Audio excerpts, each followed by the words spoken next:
만약 여러분들이 신앙생활 하면서 제자가 되고 싶은 마음이 없다면은 다른 날은 몰라도 오늘 설교는 그냥 통과해도 괜찮습니다.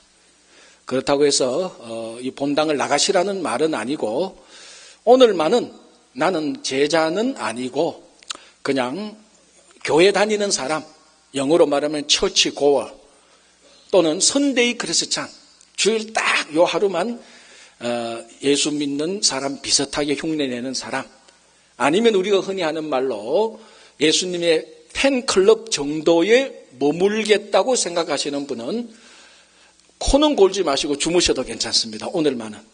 왜? 오늘 본문은 제자도에 관한 말씀입니다. 그러나 여러분들이 이왕 신앙생활 하기로 작정했는 거, 예수님 좀 닮아가고 나도 제자가 한번 되어보겠다라는 마음이 조금이라도 있으면은 오늘 이 본문은 어떤 다른 본문보다 훨씬 더 무게를 두고 귀를 열고 전심으로 들으시기 바랍니다. 오늘 예수님께서 제자들에게 분명히 예수님의 제자가 되는 것에 관하여서 말씀하고 있기 때문입니다. 그래서 오늘 본문을 보면은 예수님께서 제자들에게, 그러니까 지금 있는 제자들에게 진짜 제자가 될 수 있는 세 가지 명령을 합니다. 그 첫 번째 명령이 무엇인가 하면은 너희들은 너희들의 가족과 너희 목숨을 미워하라. 두 번째, 자기 십자가를 지고 나를 따르라. 세 번째, 너희의 모든 소유를 포기하라. 이게 예수님의 제자가 되는 세 가지 명령입니다.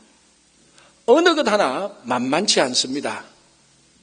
이렇게 세 가지 계명 또는 명령을 보면서 여러분들이 생각하기에 제일 힘든 게 몇 번째 계명 같습니까?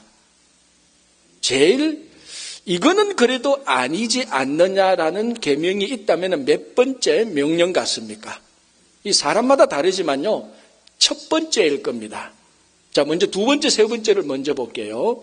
두 번째, 세 번째 명령은 이게 실천은 어렵지만은 머리로 이해는 되는 명령이에요. 자, 두 번째 명령이 뭡니까? 너희가 나를 따르려면은 너희 십자가를 지고 나를 따르라.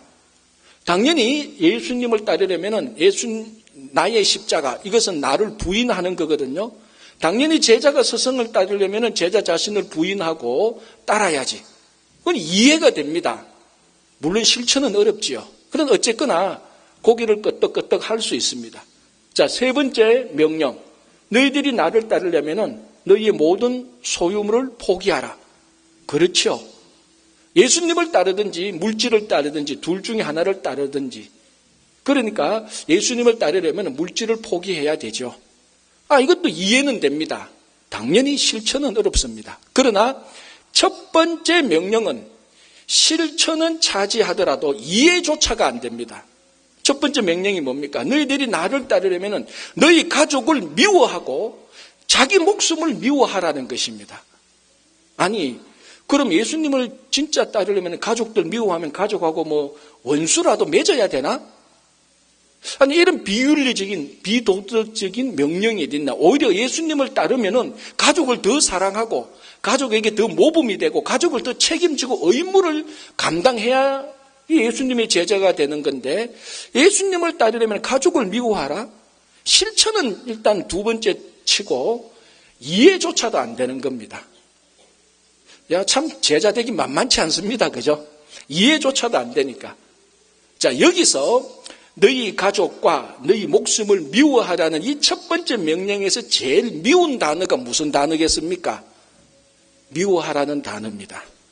이 단어의 원래 뜻은 정오나 원한을 가지라 이런 말이 아니고 덜 사랑하느라는 말입니다. 그래서 마태복음 10장 37절에 예수님께서 오늘 이 계명을 말씀하실 때는 이렇게 말씀하십니다. 누구든지 나보다 너희 가족을 더 사랑하는 자는 나에게 합당하지 않다. 바로 이때 더 사랑하느냐 덜 사랑하느냐 말할 때 덜 사랑하는 것이 오늘 본문에 미워한다는 원래 뜻입니다. 그래서 정확한 의미로 따지자면은 첫 번째 명령은 이렇게 됩니다. 예수님의 제자가 되기 위해서는 가족들을 덜 사랑하고 예수님을 더 사랑해야 된다는 것입니다. 훨씬 더 이해하기가 쉽죠.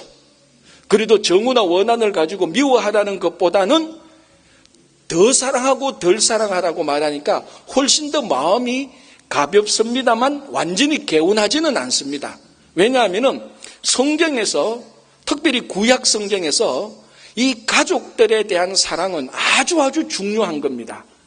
그래서 여러분 십계명을 보십시오. 십계명은 크게 두 계명으로 나뉘어지잖아요. 첫 번째 계명부터 네 번째 계명은 하나님에 대한 계명이고, 다섯째부터 열 번째 계명은 사람에 대한 계명인데, 사람에 대한 계명 첫 번째 계명인 다섯 번째 계명이 뭡니까?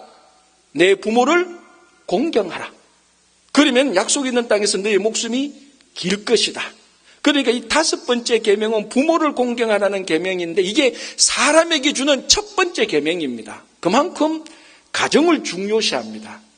그리고 유대인들은 당연히 가정에 대한 의무를 최고의 우선순위로 두고 있습니다. 그런데 오늘 예수님께서 그 가족을 덜 사랑하고, 최고의 우선순위인 가족을 덜 사랑하고 예수님을 더 사랑하라고 말합니다. 도대체 이 예수는 누구기에 이스라엘 사람들이 최우선 순위를 두고 있는 가족보다 자기를 더 사랑하라고 말할 수 있는가? 우리 구약 성경을 보면은 딱 한 가지, 유대인들의, 이스라엘 백성들의 가정보다 더 우선순위에 있는 게 하나 있습니다. 그게 무엇이겠습니까? 하나님을 섬기는 것입니다. 신명기 13장 6절에서 11절을 이런 율법의 계명이 있습니다. 만일 너희 가족 중에 어느 누구라도 너를 꾀어서 우상을 섬기도록 하면 너는 그 가족을 누구라도 용서하지 말고 긍휼을 베풀지 말고 너는 가서 그를 어떻게 하라? 그를 죽여라라고 말하고 있습니다. 무시무시한 계명입니다. 그리고 어떻게 죽입니까? 돌로 쳐서 죽여라라고 말하는 율법의 계명입니다. 쉽게 말하면 우리 가족이 나를 깨워서 우상 섬기게 했다. 오늘 당장 돌로 쳐서 죽여라는 겁니다. 그런데 그 율법 계명에 대해서 이스라엘 사람들은 전혀 거부 반응을 나타내지 않습니다. 왜? 당연하다고 생각하니까. 당연히 자기들의 가족보다 더 우선적으로 생각하는 게 여호와 하나님, 유일신 하나님을 섬기는 것이었습니다. 바로 이 율법의 계명을 예수님께서 자기 언어로 지금 제자들에게 하는 겁니다. 너희들은 너희 가족보다 나를 더 사랑하라. 구약에서 이 말을 할 수 있는 분은 오직 하나님밖에 없습니다. 그런데 오늘 예수님께서 그 말씀을 하십니다. 무엇을 알 수 있습니까? 이 예수님이 바로 이 땅에 오신 하나님이라는 겁니다. 그래서 예수님은 당당하게 말합니다. 구약에서 가족보다 하나님을 더 사랑하듯이 너희들도 가족보다 나를 더 사랑하라. 그래야 제자가 된다는 것입니다. 그래서 오늘 미워한다는 말은 덜 사랑하느냐 더 사랑하느냐 이 차이기 때문에 여기에 담겨져 있는 중요한 뜻은 우선권입니다. 오늘 이 세 가지 계명, 세 가지 명령, 가족을 미워하는, 그리고 자기 십자가를 지는, 그리고 소유를 포기하는 이 세 가지 명령을 하나로 꿰뚫고 있는 딱 한 가지가 뭔가 하면은 우선순위입니다. 이것만 해결하면은 이 세 가지 명령이 자연스럽게 해결됩니다. 자, 우선순위를 예수님에게 1번으로 둔다면 당연히 가족은 2번이 되는 겁니다. 명확하게 해결됩니다. 예수님이 1번이 되면 나보다 더 중요하기 때문에, 그리고 예수님이 1번이 되면 물질보다 더 중요하기 때문에, 그래서 이 세 가지 명령을 한 번에 해결할 수 있는 중요한 원칙이 예수님을 내 삶의 우선순위 1번으로 올려놓는 것입니다. 그러면 이 제자가 행해야 될 세 가지 명령은 자동적으로 해결이 됩니다. 이게 중요합니다. 우선순위 1번을 제대로 올려놓는 것, 우선순위 1번을 제대로 찾아서 발견하고 그 우선순위 1번을 제대로 만들어 놓는 것, 그 우선순위 1번이 내 삶의 한 중심에 제대로 찾아오는 것, 이게 중요합니다. 모든 사람은 자기 삶의 우선순위가 다 있습니다. 그거 없는 사람 아무도 없습니다. 오늘은 우선순위를 말하는 것이 아니고 정확히 말하자면 우선순위 1번이 누구냐 하는 것입니다.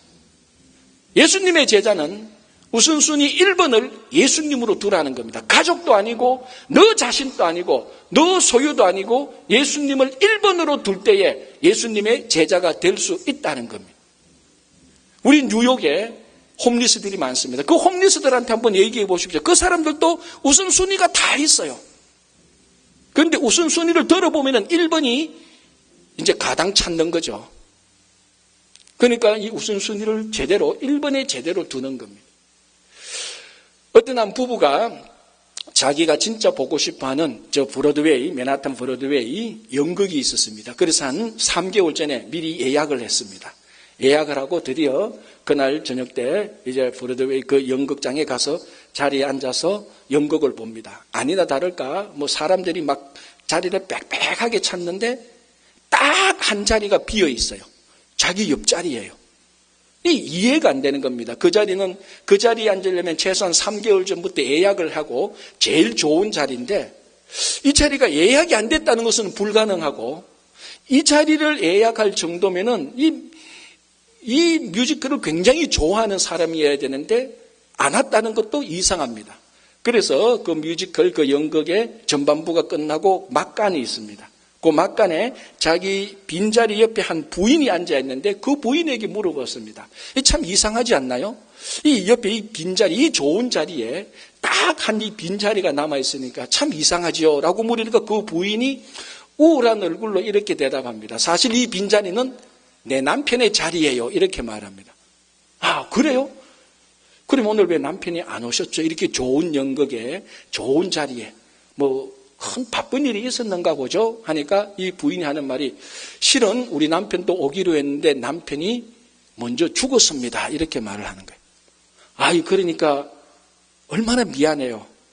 미안합니다. 난 그런 사정도 모르고 제가 잘못 이렇게 질문했습니다. 하고 보니까 그래도 이렇게 혼자 와서 우울하게 연극 보니까 마음이 안쓰러워서 그럼 부인 그러지 마시고 좋은 친구라도 같이 이렇게 초대해서 같이 보면 좀 좋았을 걸 그랬죠. 이제 위로한다고 하니까 그 부인이 그 얘기를 듣고 하는 대답이 아주 일품입니다. 그 친구들, 내 친구들 아무도 오늘 여기 올 수 없어요. 왜냐하면은 그 친구들 전부 다 오늘 남편 장례식에 갔거든요. 이렇게 말했답니다. 이제 알아들으셨죠? 바로 그날 남편 장례식장에 이 부인은 장례식에 안 가고 연극 보러 온 거예요. 이 부인의 우선순위 1번이 뭡니까? 남편도 가족도 아니고 오로지 이 연극 하나예요. 우스운 얘기죠. 이처럼 모든 사람에게는 우선순위가 있는데 그 우선순위가 뭔가를 한번 분해해 보면은 우스운 것들이 우리 우선순위 1번에 올라가가 있는 게 허다합니다. 이렇게 극단적으로 제가 예를 들었지만 사실은 어떻게 보면은 여러분들의 우선순위 1번이 뭡니까 사실은? 해보면 정말 우스운 말도 안 되는 것이 어쩌면 1번으로 올라와 있을 수 있을 겁니다. 이게 중요합니다. 우선순위 1번을 무엇으로 채우는가? 왜냐하면 그 우선순위 1번이 나머지 2번, 3번, 4번을 자동적으로 해결하기 때문입니다. 외인 마틴 데일이라는 사람이 이렇게 말했습니다. 먼저 첫 번째 것을 하라. 그럼 두 번째 것도 얻게 될 것이다. 그러나 두 번째 것을 하면은 첫 번째 것도 잃어버리고 두 번째 것도 잃어버릴 것이다. 이 말입니다. 정확한 말이죠. 무슨 말인가 하면은 우선순위 1번부터 먼저 하라. 그러면 2번, 3번도 자연적으로 해결될 것이다. 그러나 우선순위 1번을 제쳐놓고 2번부터 하려고 했다가는 2번도 안 될 수 있을 뿐더러 1번은 절대로 해결할 수 없다는 것입니다. 예수님께서 우리 삶의 우선순위 1번이 된다면 그 1번을 해결하면 그 1번 되는 예수님을 따라간다면 2번, 3번, 4번인 가족의 문제, 내 자신의 문제, 물질의 문제도 해결된다는 것입니다. 예수님께서 우리 삶의 가족과 나 자신과 물질이 중요한가를 예수님 다 알고 있습니다. 그런데 예수님께서 그것을 덜 사랑하고 예수님을 따라오라고 말할 때는 예수님을 따라가면은 우선순위 1번은 예수님을 따라가면은 나머지 가정과 자신과 물질의 문제는 예수님의 방식대로 해결된다는 것입니다. 그래서 밖에서 보면은 제자들의 삶이 위태해 보이고 어리석어 보이지만은 진짜로 제자로 살면은 우선순위 1번인 예수님을 따라가면은 2번, 3번, 4번 가정과 나 자신과 물질의 문제는 우선순위 1번인 예수님께서 해결해 주시는 것입니다. 그래서 우선순위 1번을 제대로 놓는 것, 예수님을 우선순위 1번에 놓는 것이 참 중요합니다. 제가 지금까지 살아오면서, 좀 어른들 계시는데 지금까지 살아오면서 표현이 참 미안합니다만, 지금까지 살아오면서 수학 천재급에 해당되는 사람을 제가 2사람을 만났습니다. 천재급이죠. 첫 번째는 우리가 잘 아는 송여선, 송혜영 집사님의 아들 진웅이, 지금 MIT에 다니는 진웅이, 제가 진짜로 쟤는 최소한 천재급이다. 아니 천재다. 여러분 잘 아시잖아요. 그 SAT 800점 다 맞췄잖아요. 그것도 이렇게 가만히 보고 문제 안 풀고 가만히 보고 다 풀었대요. 10몇 분, 15분인가요? 제 진웅이한테 10몇 분에 다 풀었대요. 하나도 안 틀리고. 그게 제가 만난 첫 번째 수학 천재인데, 제가 진웅이한테 수학은 안 배웠어요. 그렇지만 진웅이가 제 수학의 스승은 아니에요. 제가 만난 천재지만은. 두 번째, 아니 어쩌면은 이 사람이 더 첫 번째, 진짜로 또 한 사람이 있는데, 내 고등학교 때 우리 반에서 수학 제일 잘했던 김도남이라는 아이가 있어요. 얘는 진짜 진웅이만큼 수학 천재. 왜냐하면은 수학 선생님이 문제를 풀다가 칠판에 풀다가 안 풀리는 문제가 가끔 나와요. 뭐 옛날 같으면 서울대 본고사 문제, 수학 정석의 제일 어려운 문제. 그 선생님도 그 교무실에서 안 풀어보고 갑자기 학생이 물으면 막히는 그런 문제들이 가끔 1년에 한두 개씩 나와요. 선생님도 풀다가 안 되면 뭐라고 말하는 줄 압니까? 야, 도남아, 네가 나와서 풀어라 그래요. 그럼 학생이 나가서 선생 못 푸는 문제를 그대로 푸는 애예요. 그 선생도 걔한테 문제 풀으라 그래놓고 자존심 안 상해요. 왜? 탁월하니까.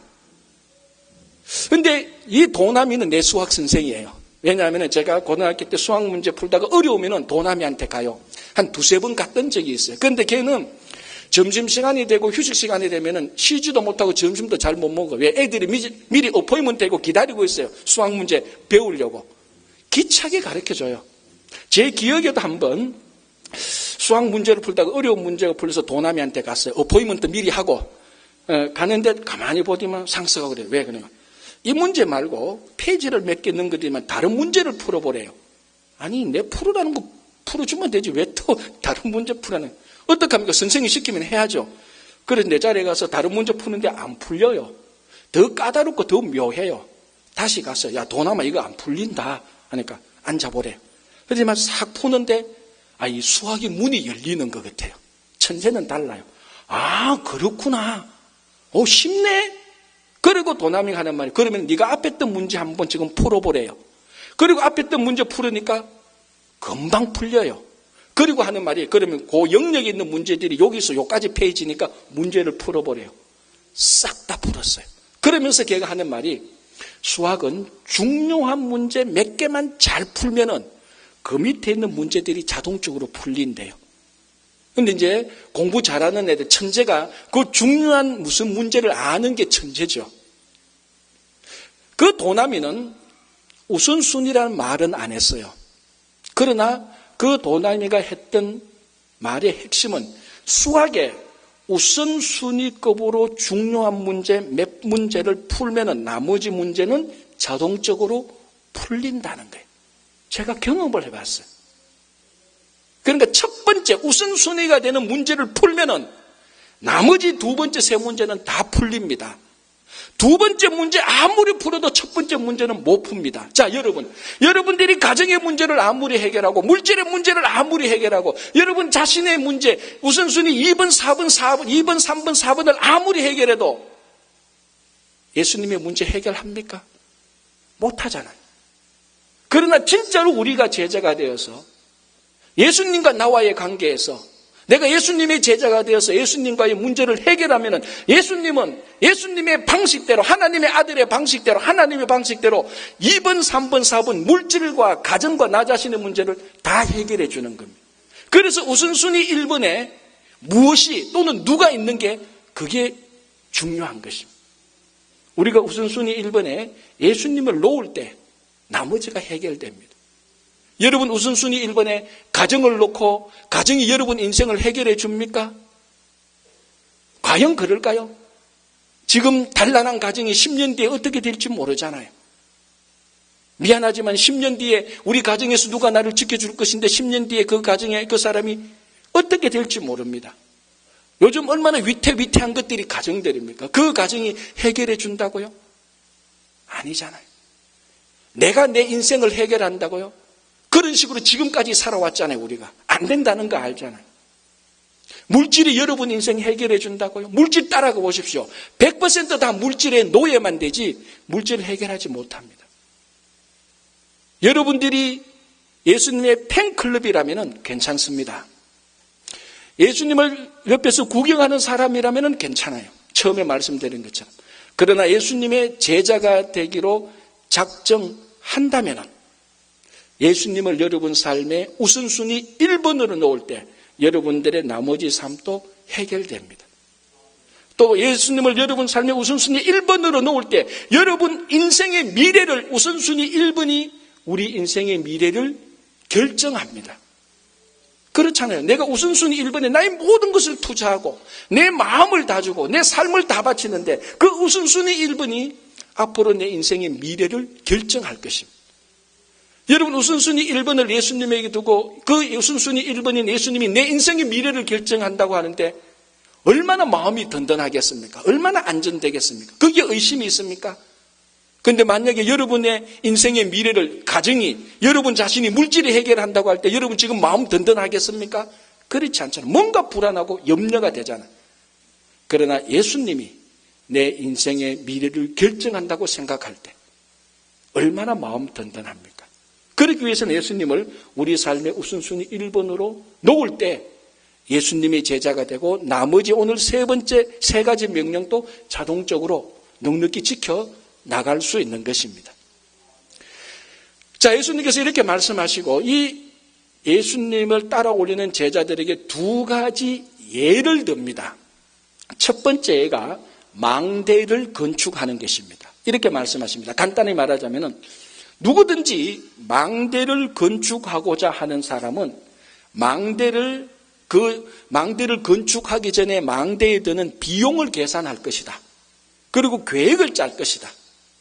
그런데 만약에 비용과 계획이 도저히 따라가지 못할 것 같으면 망대를 건축하지 못한다. 그런 비용과 계획도 없이 괜히 망대를 건축하다가 중간에 멈추어 버리면 사람들한테 비웃음을 살 것이다. 이 말입니다.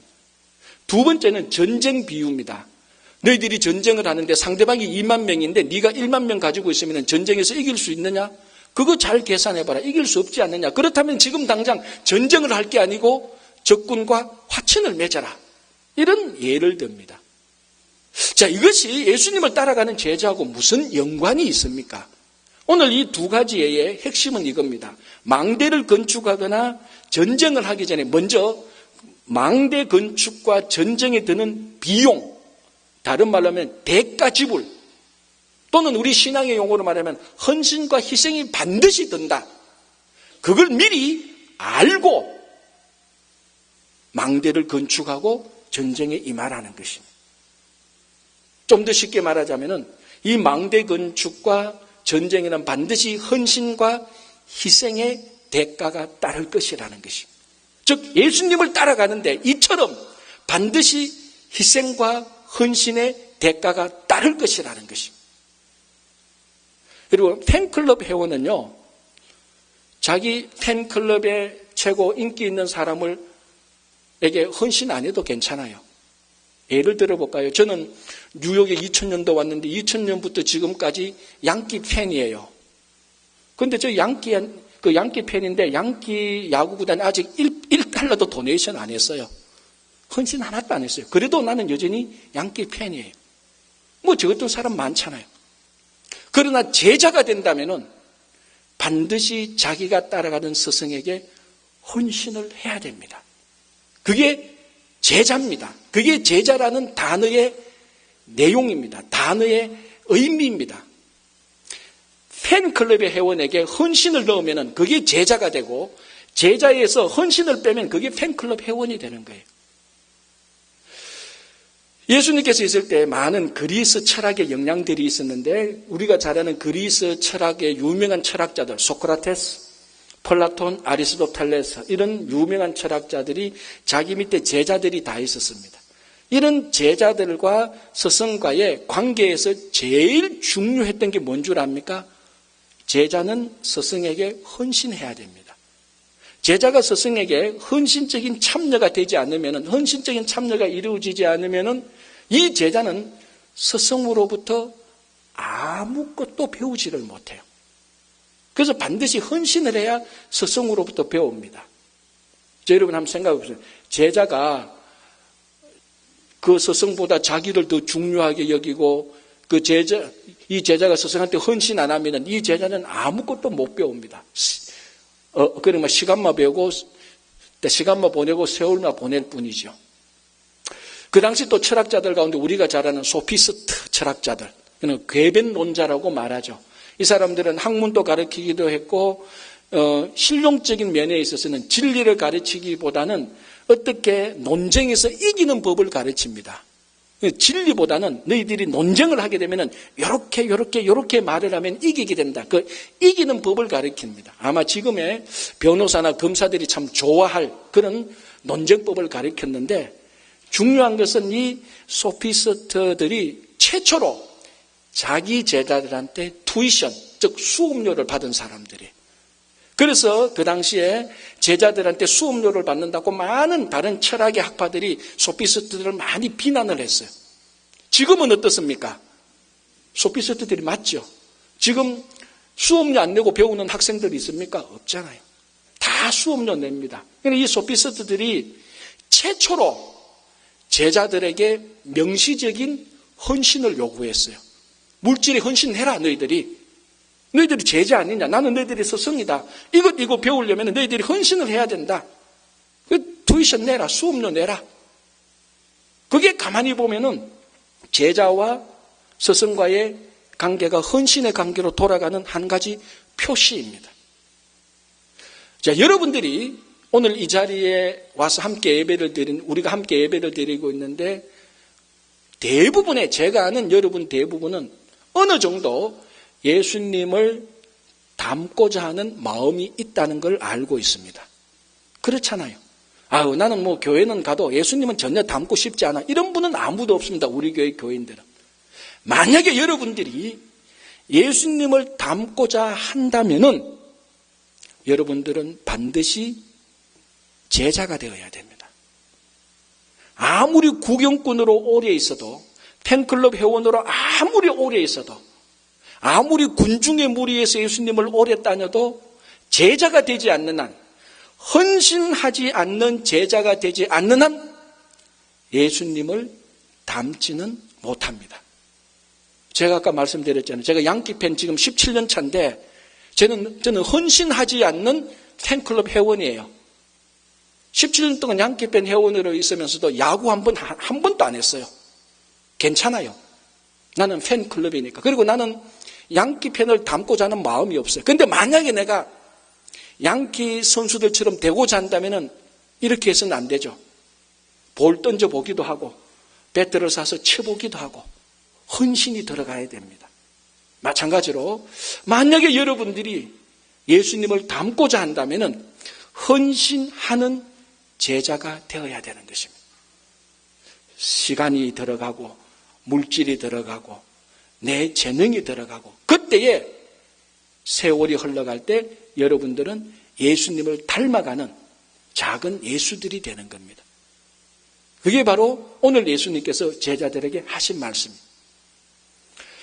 자, 마지막으로 예수님께서 헌신하는 제자들에 대한 상징적인 비유로 소금의 비유를 들고 있습니다. 그러니까 헌신하는 제자는 소금이다, 짠맛을 가지고 있는 소금이다라고 예수님께서 말씀하시고 있습니다.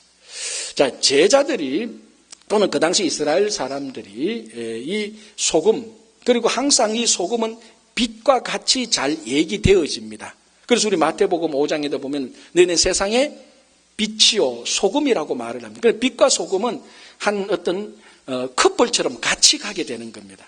이스라엘 사람들이 이 빛과 소금을 어디에서 이 빛과 소금의 거룩한 기능을 발견하는가 하면은 민수기 6장에서 대제사장 아론이 이스라엘 백성들을 축복할 때 두 가지 축복합니다. 첫 번째 축복이 뭡니까? 여호와께서 여러분 복 주셔서 너희를 지키기를 원하고, 첫 번째는 지키는 것이고 두 번째는 그의 얼굴을 너희에게 향하여 드사 너희에게 비추기를 원한다는 것입니다. 그게 대제사장 아론이 이스라엘 백성들에게 축복했던 내용인데 요약하면 두 가지입니다. 첫 번째는 지키기를 원하고, 두 번째는 하나님의 얼굴을 비추어 주어서 은혜를 받기를 원하고. 자, 여기서 비춘다는 것은 빛의 기능입니다. 빛이 비추는 겁니다. 그리고 지킨다는 것은 소금의 기능입니다. 소금이 접촉하는 모든 물체는 부패를 방지하고 그걸 유지해서 지키게 되는 것입니다. 그래서 대제사장의 축복은요, 소금의 기능과 빛의 기능을 동시에 말하는 겁니다. 그래서 이스라엘 사람들은 대제사장의 축복을 들으면서 그러니까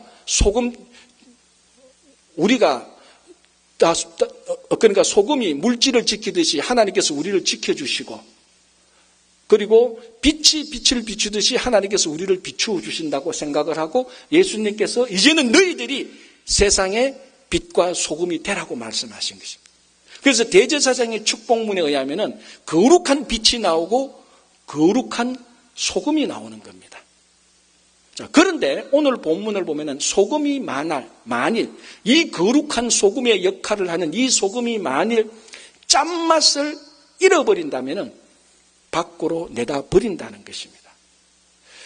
자, 이 당시 떡을 구우려면은 큰 솥에다가 떡을 넣고 굽습니다. 그러면 이제 뭔가 그 불을 데펴야 되잖아요. 그런데 그 당시 불을 많이 데피는 재료가 뭔가 하면은 말라버린 짐승의 배설물을 사용합니다. 그래서 그 짐승, 그 덜에 나가서 짐승의 배설물, 그 마른 것을 가지고 와서 거기 불을 피우는데 이게 뭐 화력이 잘 세지가 않습니다. 불은 붙지만은 화력이 굉장히 약해요. 그래서 이 화력을 강하게 해서 떡을 잘 굽게 하기 위해서 이 가마솥의 밑바닥 부분에, 바깥 밑바닥 부분에 소금을 발라 놓는데요. 그러면 소금이 녹으면서 이 가마솥을 더 뜨겁게 해서 떡을 더 잘 굽는다는 것입니다. 그리고 난 다음에 그 가마솥에 붙은 이 소금은 이제 짠맛을 잃어버려서 밖으로 내다 버리는 겁니다. 그래서 짠맛을 잃은 이 소금은 내다 버리는 거예요. 또 하나는 그 당시 소금은 어디서 구하는가 하면은 갈릴리 하단에 있는 사해 바다가 뭐 지구상에서 제일 소금기 많은 바다잖아요. 그건 진짜 사람이 둥둥 떠니까 그 사해 바닷가 근처에 말라버린 웅덩이 같은 데 보면은 소금 덩어리 같은 게 있습니다. 그런데 이 소금 덩어리인데 소금만 있는 게 아니잖아요. 불순물이 같이 섞여 있잖아요. 뭐 석고가루나 이런 게 붙어 있습니다. 그래서 소금을 구하려면 그런 웅덩이에서 소금 덩어리를 가져옵니다. 그런데 어떻게 잘못하다 보면은 이 덩어리가 물기를 묻으면은 소금은 다 녹아서 소금기가 빠져버립니다. 정확히 말하면은 짠맛을 잃어버린 것이 아니고 소금기가 빠진 이 덩어리가 됩니다. 그러나 사람들은 어떻게 생각합니까? 이제 이거는 이 소금 덩어리를 가져왔는데 소금이 다 빠졌다, 짠맛이 없는 덩어리라고 생각을 합니다. 쓸모없다고 생각하고 이 소금 빠진 이 불순물 덩어리를 지붕 위에 던집니다. 이스라엘 지붕은 팽팽하거든요. 그러면 지붕 위에 던지면은 지붕 위에 보면은 물 새는 곳이 있는데 그 불순물 덩어리를 물 새는 데 갖다 놓아서 지붕을 또 막아 놓기도 한답니다. 그런데 이 지붕이 팽팽하기 때문에 우리 사도행전에 보면은 그 지붕이 기도 처소로도 사용되고 어린아이들이 지붕 위에 올라가서 노는 놀이터도 됩니다. 그러면 어린아이들이 거기서 놀다가 뭡니까? 소금기 빠진 덩어리가 그 불순물 덩어리가 지붕에 올라간 것을 놀다가 어떻게 합니까? 밟기도 하죠. 그래서 마태복음에 짠맛을 잃은 소금은 내다 버리게 되고 사람들의 발에 밟히기도 한다는 것입니다. 공통적인 것은 소금이 짠맛을 잃으면은, 소금이 소금의 기능을 못하면은 밖으로 내다버려서 심지어는 사람들의 발에 밟히기도 한다는 것입니다. 원래는 거룩한 소금입니다. 이 거룩한 소금이 대제사장의 축복문에 사용되어서 이스라엘 백성들을 지키기를 원하는 이 거룩한 소금인데, 이 거룩한 소금이 짠맛을 잃으면 밖으로 내다버려서 아무 쓸데없어서 어린이의 발에 심지어 밟혀지는 비참한 신세가 되는 것입니다. 이게 바로 오늘 헌신하지 않는, 디보션이 없는 제자를 상징으로 말하는 것입니다. 짠맛을 잃은 소금은 갖다 내다 버린다. 헌신하지 않는 제자는 아무 쓸데가 없다는 것입니다. 뒤집어 말하자면은 오늘날 여러분들 가운데 혹시 내가 하나님 나라에 대해서 아무 쓸데가 없고 쓸모가 없고 내가 할 수 없는 사람이라고 혹시 생각하는 분이 있다면은 이걸 뒤집어 보면은 내가 다시 하나님께 헌신하고 내가 다시 내 인생의 우선순위에 예수님을 1번으로 놓은다면은 잃어버린 짠맛, 이것을 다시 회복할 수가 있습니다. 잃어버린 짠맛을 다시 회복하면은 내다 버려진 어린이의 발밑에 밟혀진 소금이라 할지라도 다시 대제사장에게 사용되어지는 거룩한 소금이 될 수 있는 것입니다. 그게 오늘날 우리 교회와 성도들이 다시 회복해야 되는 것입니다. 어떻게 보면 너무나 간단합니다. 예수님을 우리 삶의 우선순위 1번으로 두는 겁니다. 그러면은 가족보다도, 나 자신보다도, 물질보다도 예수님을 더 사랑하게 되면은 오늘 이 예수님께서 삼고자 하는 제자의 조건에 합당하게 되는 것입니다. 여러분 삶이 지금 우선순위 1번은 진짜로 무엇입니까? 진짜로 무엇입니까? 그것이 예수님이 아닌 이상은 제자가 안 되고, 제자가 되지 않는 이상은 50년, 60년 신앙생활을 해도 예수님을 닮아가지는 못합니다. 다시 한번 오늘 이 시대에 교회와 성도들이 짠맛을 잃어버렸다고 세상 사람들이 얼마나 손가락질을 합니까? 그 손가락질을 하는 세상에 손가락질을 하지 말고 정말 내 삶에 짠맛이 있는지, 정말 내가 거룩한 소금이 되고 있는지 우리 자신을 되돌아와야 됩니다. 아주 간단합니다. 여러분 삶의 우선순위 1번으로 되어 있는 것을 지금 다 내려놓으시고 예수 그리스도 그분을 우리 삶의 우선순위 1번으로 내올 때 이분이 우리 교회와 성도의 미래를 결정하고 여러분들의 가정의 미래를 결정하고 여러분 일터와 우리 자녀들의 미래를 결정하게 됩니다. 이 얼마나 든든하고 이 얼마나 마음 놓이는 일입니까? 예수님이 여러분 삶의 우선순위 1번이 되기를 간절히 바랍니다.